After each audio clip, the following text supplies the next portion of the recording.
Good day and mabuhay. I am BALILI Joy, and today, together with my group, we will going to discuss the Region 3 or the Central Luzon.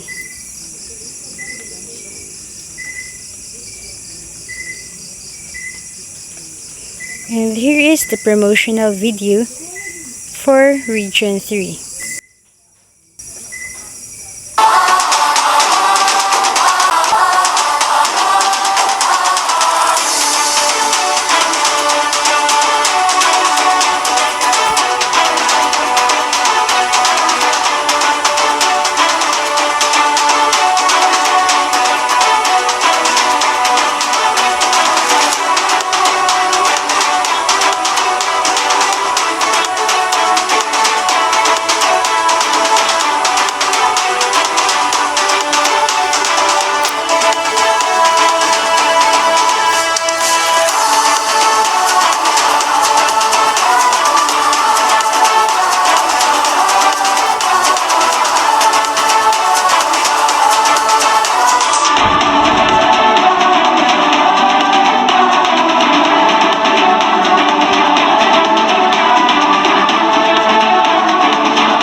And now let's proceed to our main discussion, discussing its provinces and the background of Central Luzon. Central Luzon, often referred as the rice granary of the Philippines due to its extensive rice fields and significant agriculture output.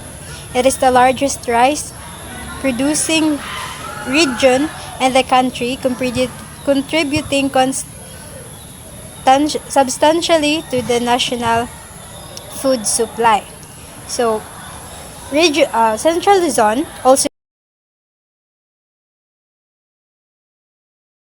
known regions in the Philippines, because it helps feed many Filipinos. It has wide flatlands and rich soil, which are perfect for farming, especially growing rice. Many people there work as farmers, and most of their rice is sold to other parts of the country. Aside from farming, Central Luzon is also known for its growing cities, industries, and tourist spots. It has beautiful mountains, beaches, and historical places, which you will encounter later. Overall, Central Luzon is a place where nature, farming, and progress come together, making it an important part of the Philippines. And then, Central Luzon, its region center is San Fernando City, Pampanga. The region is made up for 7 provinces, which are the Aurora, Bataan, Bulacan, Nueva Ecija, Pampanga, Tarlac, and Zambales. First, let's get to know the Aurora. Its capital is Baler. Aurora is known as Land of the Golden Sunrise and Gateway to the Pacific. Aurora is a province in Central Luzon on the eastern side of Luzon facing the Pacific Ocean. It is called the Land of the Golden Sunrise because it is one of the first places in the Philippines to see sunrise and has become one of its most famous natural attractions. And then it is also known as the gateway to the Pacific because of its location along the ocean, which makes it important for fishing, trade, and tourism. And then it was named after Aurora Aragon, wife of former President Manuel L. Quezon. So Aurora, the province was named after Aurora Aragon Quezon, the wife of former Philippine President Manuel L. Quezon. She was well loved for her kindness, compassion, and dedication to helping others, especially the poor and women. Because of her good deeds and strong influence, the province was named Aurora in her honor. And then Aurora officially became a separate province on August 13, 1979 because when it was separated from Quezon province. The naming of Aurora serves as a tribute to her legacy and contribution for the Filipino people.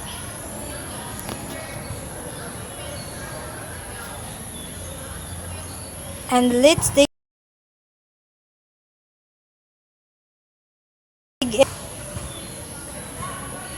First is the Ermita Hill. This tourist destination giving a glimpse of history and wonder. So Ermita Hill is a historic and scenic spot in Baler. Long ago, it was a safe place for the community during this huge tidal wave called Tromba Marena struck the town. Seven families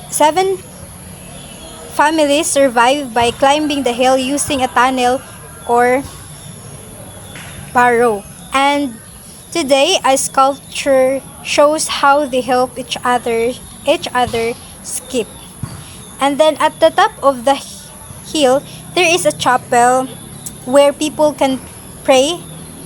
And then a white cross built as a sign of faith and gratitude.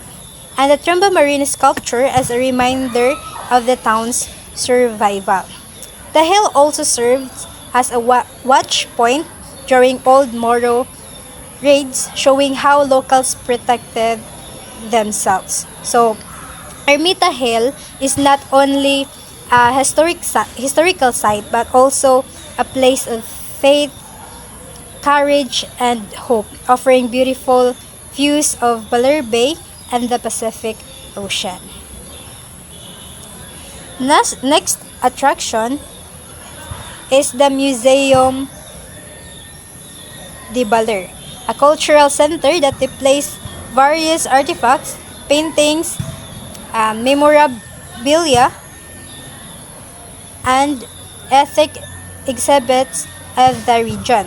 So, Museum de Baler is a cultural and historical landmark that tells the story of Baler's rich past. The museum features displays about the siege of Baler in 1898 to 1899, when Filipino revolutionaries and Spanish soldiers fought in Baler for months. Visitors can explore historical photographs, stories of bravery and sacrifice, or also old documents and traditional tools used by locals, making it both educational and reflective of Baler's heritage. And then next attraction is the Detomabo Falls, or what they call Mother Falls. It is located in Barangay Detomabo, San Luis, Aurora, a 150 feet waterfall as it hits the deep and wide pool at the bottom basin. Pristine forests also surround the falls. So this place is good for meditation, photography, and ecotourism. And then another attraction is the Balerbe, or what they called Sabang Beach, a good place to surfing. So Balerbe, particularly Sabang Beach, is one of the Philippines' most famous surfing destinations. Its consistent waves attract both beginners and experienced surfers. And now let's proceed to their cuisines and delicacies. They have suman, or a sticky rice cake wrapped in banana leaves, sweetened or paired with coconut. And then they have ensaladang pako, a salad made from edible ferns, and then with tomatoes and vinegar pairing with maalat egg. And then they have also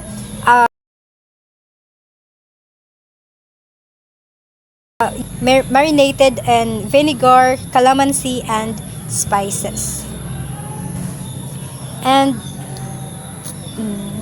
talking about their festivals, Aurora celebrating Suman Festival.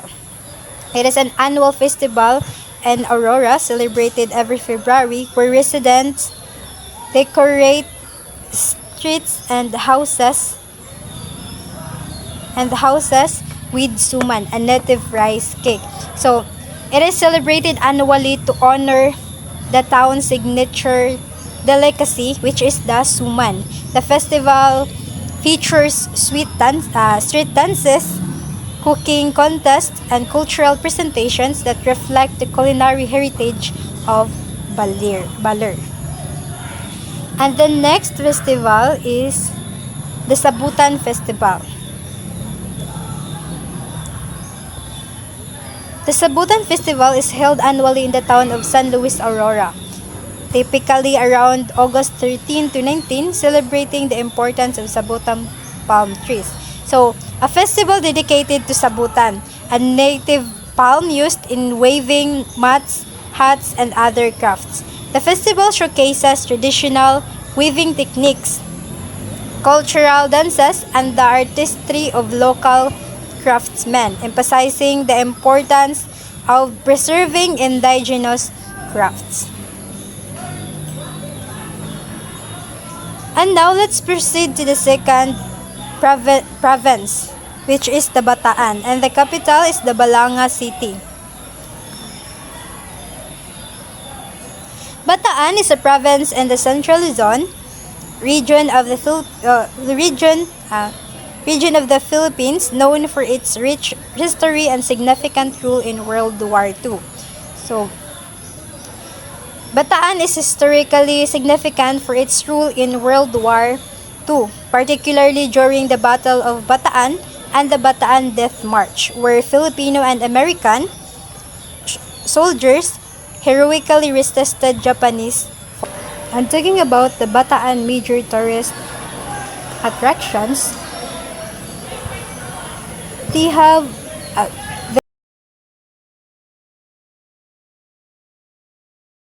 their dam was built as a tribute to Filipino fallen heroes who made the ultimate sacrifice in 1942. So here it is a historical site that preserves the memories of the Bataan Death March and the Filipino and American soldiers who fought during World War II. The museum features war artifacts, photographs, and first-hand accounts of survival and heroism. It serves as a learning center for history enthusiasts, highlighting the bravery and sacrifices of those who defended Bataan, making it both educational, and solemn. And the second attraction is the Pawikan Conservation Center. It is a home devoted to raise awareness about the preservation and propagation of endangered marine turtles, amply called olive ridley. So, a center of the conservation of sea turtles or the Pawikan. Here, visitors can learn about the turtles' life cycle, conservation efforts, and even witness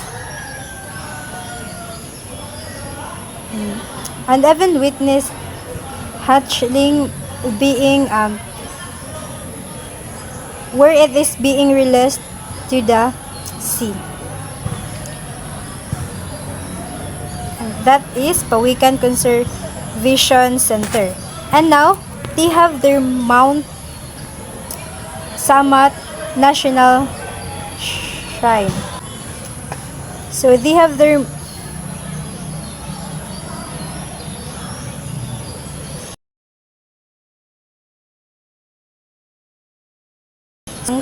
Kagitingan. It is a significant historical site in Bataan, Philippines, honoring the bravery of the Filipino and American soldiers during World War II. So here it is. It offers a panoramic view of Bataan and is a symbol of courage and heroism. There it contains the memorial cross, colonnade, World War II museum, historical markers, and walls of text. It contains also memorial sculptures, gardens, and panoramic viewing areas. All age and sacrifices of World War II defenders of Bataan. And talking about their cuisines and delicacies, they have their aboko pie, tinapa, and pancit palabok.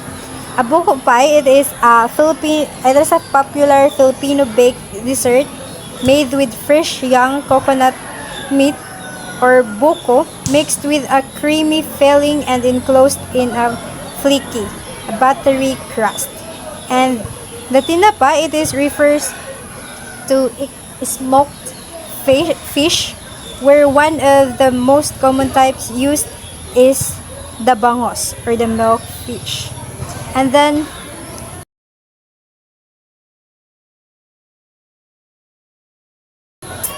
traditional Filipino noodle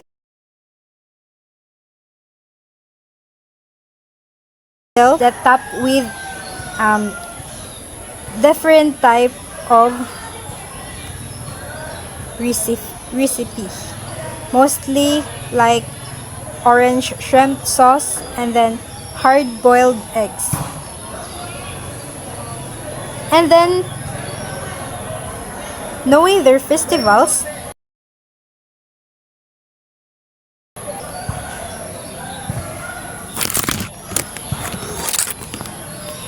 they have here a Pawikan Festival. The Pawikan Festival is held yearly at the Pawikan Conservation Center in Morong, Bataan. The main activity here is the releasing of the baby Pawikan, which are hatched in the Conservation Center. So here in Pawikan Festival, it highlights the town's efforts and turtle conservation with parades.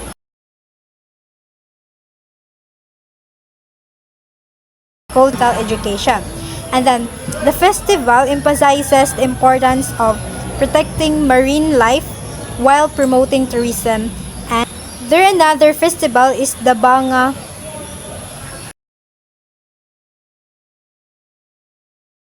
It is said that the name Balangao, which is the capital of Bataan, came from the word banga, the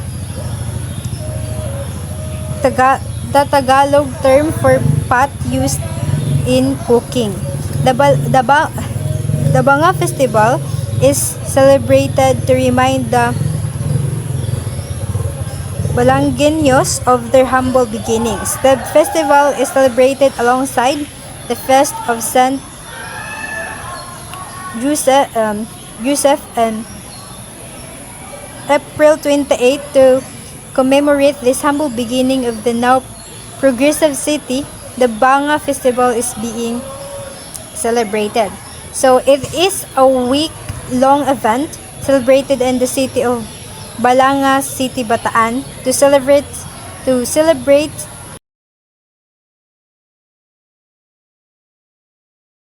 look banga or a clay pots carried and featuring during street dances, which also highlights the artistry, strength, and community spirit of the people of Bataan. Good day, sir. Good day, ma'am. By the way, I am Cheeries Rizaldo, the second presenters, and today I am going to discuss about the Bulacan tourist attractions, cuisines, and delicacies and festivals. So first is Barasovan Church, Malolos City, a highly significant historical site where the first Philippine Republic was established, often called the cradle of the first Philippine Republic. So kani siya is katugong kanang nanatay freedom, which is nanatay kalayaan sa mga Spaniards before.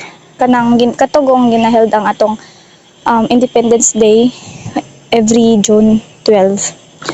So second is Biak na Bato National Park, San Miguel, a park famous for its caves and historical importance as a hideout for Filipino revolutionists during the Spanish era. So, kini siya is kato ng mga hideout sa mga Filipino before during sa pagsakop sa to sa mga Kastila. Next is Philippine Arena, Ciudad de Victoria. One of the largest indoor arenas in the world, it hosts major concerts and events. So, diri ginaheld ang mga dagko nga event like kanang mga international ba, like basketball, mga K-pop, something ganyan. So, another is Grotto of Our Lady of Lourdes, San Jose del Monte, a replica of the famous pilgrimage site in Lourdes, France. So many Filipinos now visit there to pray for healing, protection, and also their guidance. So some even bring loved ones hoping for miraculous cure. So the cuisines and delicacies of Bulacan. So first is nasilay pastillas de leche from San Miguel, sweet milk-based candles, often wrapped in beautifully cut paper called pabalat or bolas de pastillas. So another is nipit, a soft custard-filled sponge cake sandwich. Another is napos leche chicharon from Santa Maria, crispy fried pork rinds, a popular savory snack. Another is nasilay kalumpat longganisa, a local version of Filipino sausage known for its garlic flavor. Another is ensaymada de Malolos. Kung sa ato diriya sa Mindanao is kanang kuan lang siya. Kanang sugar tsaka cheese. Sa ilaha dito is kanang salted egg and cheese. Sa ganyan suka lang ato or mga munggo-munggo ganon. So another is the festivals of Bulacan. First is Singkaban Festival, which is ginaheld na siya every September. So dubbed the mother of all festivals in Bulacan, it showcases the province's art and culture, especially the art of creating decorative bamboo arches Singkaban. So kini is kanang gi-showcase nila ilang rich province culture and also their heritage, and its vibrant event that highlights the importance of art, culture, and traditions, and is a testament for the pride and love of the Bulacan people of their homeland. So next is Obando Fertility Dance. Ginaheld na siya every May. A well-known festival where devotees dance in the streets to pray for a child, a spouse, or a good harvest. Kibali burag kini siya ilang mga burag ritual ba or kanang dance, kanang prayer for fertility, abundance, and good fortune, and is dedicated to the patron saint of the town. So another is Niling Carabao Festival, which is held every May. In Pulilaan, carabaos are decorated and made to kneel in front of the church to honor San Isidro Labrador, the patron saint of farmers. So, kini siya is kanang ang Carabao kneel is in in front of the San Isidro Laboratory Church as a sign of kanang thanksgiving and honor to the patron saint. So another is Minasa Festival, held every January. So a celebration in Bustos to honor the town's famous Minasa cookies. Kanang gi-showcase nila ang town famous nila to nga local delicacy Minasa cookies. So next is another Nueva Ecija. Nueva Ecija. The tourist attractions of Nueva Ecija first is Minalongo National Park General Nino, a scenic park with towering limestone formations and the emerald green Peñaranda River, perfect for bamboo rafting and swimming. So there is gonna feature nila ang stunning limestone formations and crystal clear waters and lush greenery. So another is Pantabangan Lake, one of the largest and cleanest man-made lakes in Southeast Asia, popular for fishing, boating, and picnicking. So, another is Mount 387, Batong Amat, Kalanglan, a popular ni siya for hiking spot for beginners with a rewarding panoramic view of the Caraballo mountain range. So another is Little Vegan Gapan, a small town with Spanish-style architecture and cobblestone streets that give of us classic old world vibe. So understandable naman siya, no? So mo to siya ang mga tourist attractions of Nueva Ecija. So another is the cuisines and delicacies of Nueva Ecija. First is a batutay, as Marshall sausage, as nga ice cream, a sweet tasting beef based longganisa sausage that is a local favorite mo na siya. Then another is mo na siya a sweet tasting beef based longganisa sausage that is a local favorite. So another is tinumis, a pork dish similar to dinuguan or ginuguan, but it uses storing agents like tamarind leaves. Another is Puno's Ice Cream and Sherbet, a famous ice cream brand from Cabanatuan City known for its unique flavors and creamy texture. Another is Tilapia Ice Cream, an unusual but popular delicacy from Central Luzon State University, made with real tilapia cakes, flakes, Carabao's milk, and other etc. ingredients. So, napod sila kakalino sa Nueva is known for a variety of traditional rice cakes like bibingka, puto, and suman. So, another is the festivals of Nueva Ecija. First is ang Doyong Festival. Every April na siya ginaheld sa San Jose City, the onion capital of the Philippines. Muna siya ang the onion capital of the Philippines. Celebrate this harvest festival with street dancing and colorful costumes. So, kaya siya is, ang tandoy is noise ka ng mga sibuyas. Kinabuhat nilang tandoy yung festival for Thanksgiving, din celebration silang abundance o good fortune nga ani silang mga other nga mga tanong na. Another is Taong Putik Festival, which is ginaheld siya every June. In Aliaga, devotees of St. John the Baptist cover themselves in mud and adorn their bodies with vines as an act of their humility.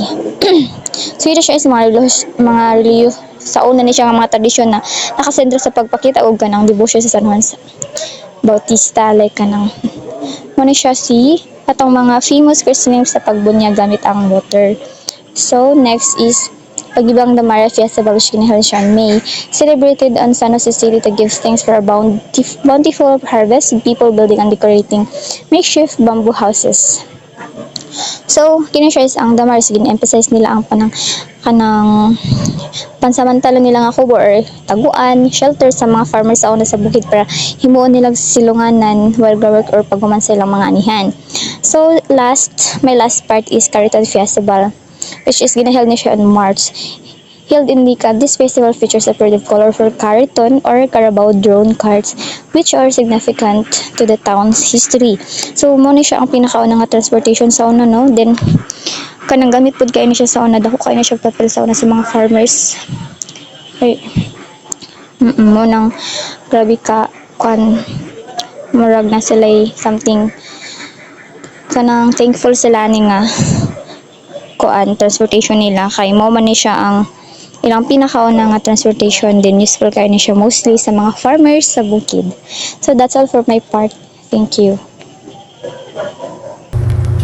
Good day and mabuhay everyone. By the way, I am Riza Bacus and I am the third reporter. So today, I am going to discuss about the Pampanga, the city of San Fernando, province of Region 3. Pampanga major tourist attractions. Pampanga offers diverse attractions from natural sites like Mount Pinatubo and Miamit Falls to theme parks such as Aquaplanet and Dinosaurs Island. Visitors can also explore historical landmarks like the Clark Museum, visit religious sites like the San Guillermo Church, and experience adventure at places like the Sandbox. Pampanga cuisines and its delicacies. Pampanga cuisines, known as the Kapampangan cuisines, feature rich, savory meat dishes and a diverse array of delicacies. Signature dishes include sisig, a sizzling platter of pork parts, and morcon, a Spanish-inspired dish. Other notable dishes are the branghai, a local version of paella, pancit palabok with its rich seafood sauce, and balo-balo, a fermented shrimp and rice appetizer. Pampanga festivals. Pampanga hosts many festivals such as the Giant Lantern Festivals or the Ligligan Parol in San Fernando City and the Sinukwan Festival also in San Fernando, which celebrates Kapampangan culture with dance and ancestry. So now let's proceed in Tarlac City, the province of Region 3. Tarlac are the major tourist and attractions. Some of the best tourist spots in Tarlac include Monasterio de Tarlac, a religious site offering expansive views, Mount Pinatubo, a volcanic peak for trekking, and the Aqua Center and Museum, showcasing Philippine history. Other attractions are the Haduan Falls, Kanding Falls, Kark Tarlac, and the scenic view of Baguio. Tarlac cuisines and its delicacies. Inuruban or nilubian, a rice cake made from burned young sticky rice, and chicharon kamiling, a crispy fried pork skin delicacy, and temtem or tupig, at a popular native delicacy from Pangasinan which made out of ground glutinous rice and coconut strips wrapped in banana leaves then cooked over charcoal. Tarlac and its festivals. Tarlac main festival is the annual Kanlahi Festival or the Kanlungan ng Lahi. It's celebrated in the first week of March to showcase its cultural diversity and promote tourism. So that's all my part. So let's proceed the Zambales culture or tradition. This picture Agunaway code. This picture code is a famous of the ash color beach is a result of the Mount Pinatubo culture tradition pala. Surrounding by tile agu tree is a offers a sense camping experience and a perfect for swimming and relaxation.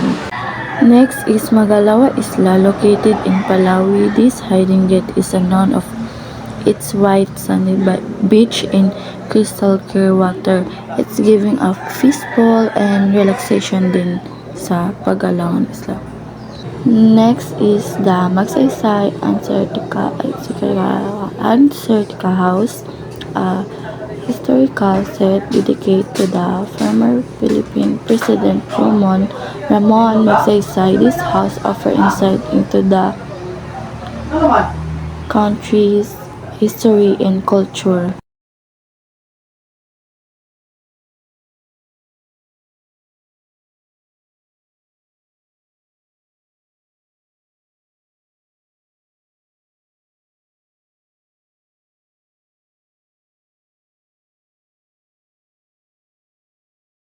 Next is Zambales cuisines and delicacies.